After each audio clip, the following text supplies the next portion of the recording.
What's up? This is Johnny with Crave Online. We are here with Sergio and Chino from Deftones, here to talk about their new record, Koi No Yokan. Now, right out of the gate, when that name started going around, people said that was about love at first sight, but that doesn't seem to be quite. It is. It is. It's a little bit more intricate form of it. It's actually before. Well, this is what I read. That it's actually love at first sight would be you see somebody and you fall in love with them. This is the premonition of love, I guess you'd say. You see somebody, something, or whatever it may be, and you have a feeling that, and there will be in the future you will be in love with this thing or this person or whatever. So it's a little bit more. Nuanced, I guess, whatever. But it's cool. I think the coolest thing about it is that there's not an actual English translation for it. You know what I mean? And that's kind of the cool part about it, I think. What inspired the title? What it meant, I think. I think it's just a really like sort of pins and needles, like great feeling that when you read what it means. I think a lot of people have felt that way before, and it's just like it's sort of a tantalizing type of thing that's exciting, I guess, There's something to be said for what gets lost in translation when you're trying to put that in the English language. There's a lot of French phrases that are like that. Yes. And ultimately, when you travel overseas or when you have experiences with fans that are from other countries that speak other languages, do you ever run into that lyrical articulation difference where people might interpret something a little? I'm sure they do. I mean, I'm just thinking even from them listening to our music and maybe reading what I write.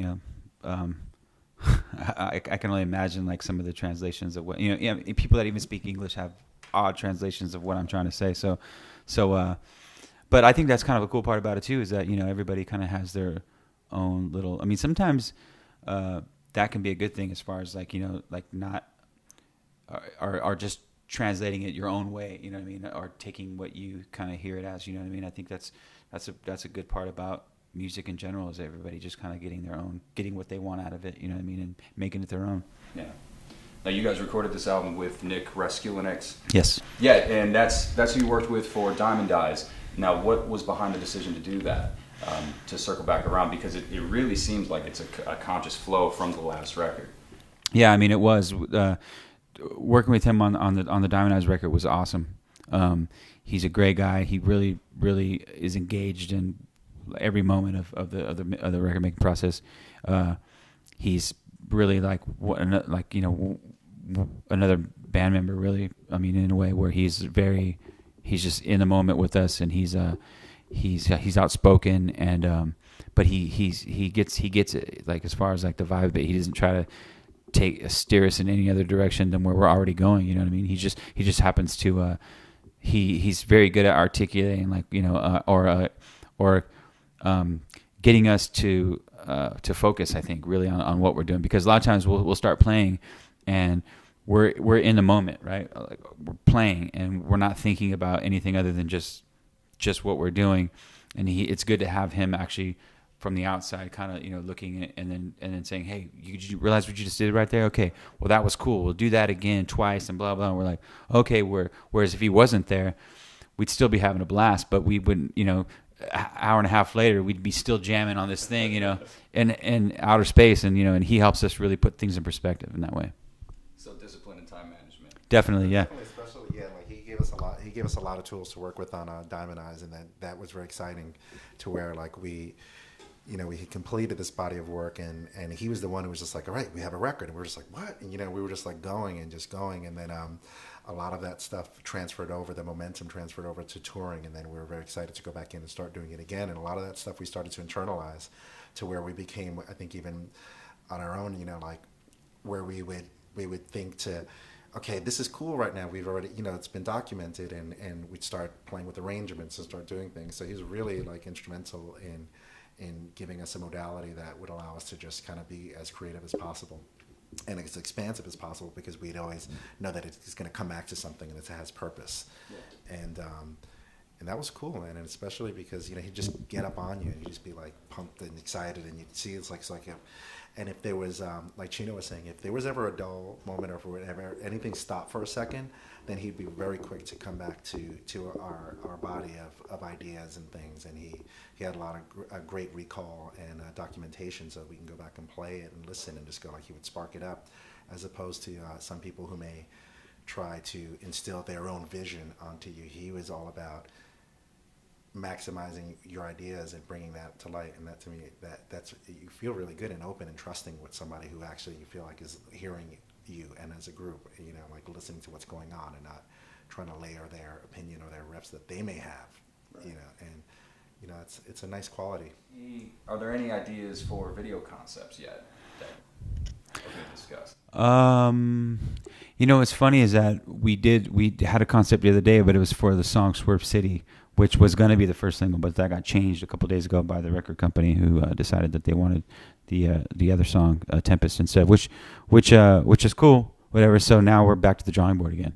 We'll probably still do Swerve City, hopefully, after that, if we get the chance for a second single, which I hope we do.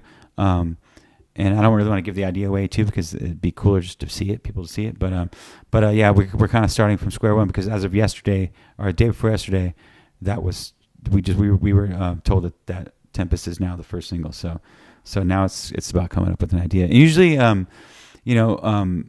usually we kind of we'll send the song out, really, because before we like to tell, especially the person who's directing or whatever, or instead of telling them what we think it should be like, it's always good to just give them the music and then see what they come back with. And as long as they don't come back with anything that starts with "in a post-apocalyptic world," blah blah blah, then we're usually interested in okay, well, what's this going to be like? But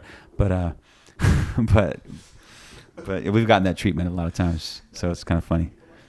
Yeah, a lot of people hear our music and they think first thing, "in a post-apocalyptic world," but yeah, we'll see what happens. Right on. Will we ever hear anything from the Arrow sessions? I think so. The other day, when we were out doing these shows a few weeks back, and Abe had his computer on, and he had some songs from those sessions on his computer. So I listened to them, and I hadn't listened to them since in 4 years, really. And I bugged out. I've always kind of written that record off, never written it off, because I always know that we have it and one day it will see the day of light. But I've always had in my mind that I know what it sounds like, and it is what it is. But when I heard it, it really caught me by surprise. Wow, this was one certain song I was listening to was a really good song, and it was super heavy, the not heavy as far as literally heavy, but or sonically heavy, but the lyrics and just the whole vibe of the song, it totally brought me back to that time, which was kind of a crazy time when we were making that record. And it just reminded me how special that record is, for a lot of reasons, especially because of, that's Chi's last thing that he played on with us. So, I don't know, I feel when the time is right, I honestly feel like we're in this moment today, and we just captured a great day, or a great, few months making this Koi No Yokan record. So obviously that's where our heads are at right now, but I wouldn't write it out to say that, sometime in the future that we will, when the time is right, we'll release it. And, yeah. That's really great. Cool.